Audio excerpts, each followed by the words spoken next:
السلام علیکم ورحمۃ اللہ وبرکاتہ۔ امید ہے کہ کل کا ویڈیو آپ نے پورا دیکھا ہوگا۔ خلاصہ بس اتنا ہے کہ لفظ عجل قرآن میں 10 جگہ آیا ہے، 8 جگہ پر لفظ عجل کے ساتھ آیا ہے اور 2 جگہ پر لفظ عجل کے بجائے دوسرے طریقے سے ذکر ہے۔ 10 جگہوں میں سے 9 جگہ پر بنی اسرائیل کے واقعات کے ضمن میں آیا ہے اور 1 جگہ حضرت ابراہیم علیہ السلام کے مہمان فرشتوں کے ضمن میں آیا ہے۔ بقیہ پاروں، سورتوں اور آیتوں کی تفصیل کل کے ویڈیو میں بتا دی گئی۔ امید ہے کہ آپ پورا دیکھ چکے ہوں۔ تو محترم ناظرین و سامعین، آج ہم آپ کے پاس ایک دوسرا سبق لے کر آئے ہیں۔ آج کا سبق ہے البقرہ یعنی گائے۔ لفظ بقرہ یعنی گائے قرآن پاک میں اللہ تعالیٰ نے 2 صورتوں میں ذکر کیا ہے، ایک سورۃ البقرہ میں، دوسری جگہ سورۃ الانعام میں۔ تو پہلی جگہ ہے سورۃ البقرہ جس میں گائے کا ذکر ہے، اور اس سورت کا نام ہی سورۃ البقرہ رکھا گیا ہے اس گائے کے واقعے کے پس منظر کے سبب۔ تو آپ کے سامنے سب سے پہلے ہم پاروں، سورتوں اور آیتوں کا ذکر کریں گے جن میں لفظ بقرہ آیا ہے، اس کے بعد ان آیتوں کا پس منظر اور واقعہ بیان کریں گے۔ تو پہلی جگہ ہے جہاں پر گائے کا ذکر یعنی لفظ بقرہ آیا ہے، وہ ہے پارہ نمبر 1، سورت نمبر 2 سورۃ البقرہ، آیت نمبر 67 یعنی 67 آیت ہے۔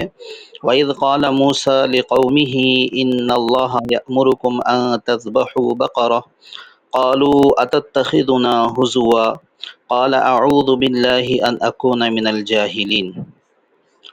دوسری جگہ ہے جہاں پر لفظ بقرہ کا ذکر آیا ہے، اس کے بعد والی آیت نمبر 68، پارہ نمبر 1 سورت نمبر 2 آیت ہے۔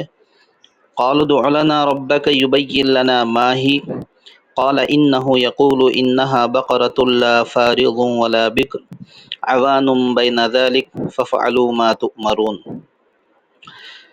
تیسری جگہ ہے جہاں پر لفظ بقرہ یعنی گائے کا ذکر آیا ہے، وہ بھی اس کی بعد والی آیت نمبر 69 ہے یعنی 69 آیت ہے۔ قالوا ادع لنا ربك يبين لنا ما لونها قال انه يقول انها بقرة صفراء فاقع لونها تسر الناظرين۔ چوتھی جگہ ہے جہاں پر لفظ بقرہ کا ذکر آیا ہے، وہ اس کے بعد والی آیت ہے آیت نمبر 70 آیت ہے۔ قالوا ادع لنا ربك يبين لنا ما هي ان البقرة تشابه علينا وإنا إن شاء الله لمهتدون۔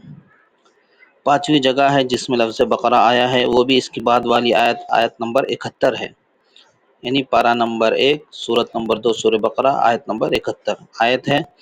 قال انه يقول انها بقرة لا ذلول تثير الارض ولا تسقي الحرث مسلمة لا شية فيها قالوا الآن جئت بالحق فذبحوها وما كادوا يفعلون۔ تو یہاں تک 5 آیتیں تھیں، آیت نمبر 67 یعنی 67 سے آیت نمبر 71 تک 5 آیتوں میں 5 مرتبہ لفظ بقرہ کا ذکر کیا گیا ہے، اور یہ پانچوں آیتیں سورہ بقرہ میں ہیں اور ترتیب وار ہے، پہلے پارے میں ہیں۔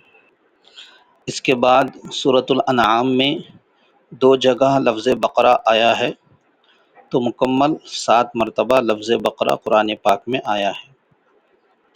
چھٹی جگہ ہے پارہ نمبر 8 سورت نمبر 6 سورۃ الانعام آیت نمبر 144 40 پر 4 آیت ہے۔ وَمِنَ الْإِبِلِ اثْنَيْنِ وَمِنَ الْبَقَرِ اثْنَيْنِ قُلْ آلذَّكَرَيْنِ حَرَّمَ أَمِ الْأُنثَيَيْنِ أَمَّا اشْتَمَلَتْ عَلَيْهِ أَرْحَامُ الْأُنثَيَيْنِ أَمْ كُنتُمْ شُهَدَاءَ إِذْ وَصَّاكُمُ اللَّهُ بِهَذَا فَمَنْ أَظْلَمُ مِمَّنِ افْتَرَى عَلَى اللَّهِ كَذِبًا لِيُضِلَّ النَّاسَ بِغَيْرِ عِلْمٍ ان اللہ لا یہدی القوم الظالمین۔ ساتویں جگہ ہے جہاں پر لفظ بقرہ کا ذکر آیا ہے، وہ ہے پارہ نمبر 8 سورت نمبر 6 سورت الانعام، آیت نمبر 146۔ آیت ہے وَعَلَى الَّذِينَ هَادُوا حَرَّمْنَا كُلَّ ذِي ظُفُرٍ وَمِنَ الْبَقَرِ وَالْغَنَمِ حَرَّمْنَا عَلَيْهِمْ شُحُومَهُمَا إِلَّا مَا حَمَلَتْ ظُهُورُهُمَا أو الحوايا أو ما اختلط بعظم ذلك جزيناهم ببغيهم وإنا لصادقون۔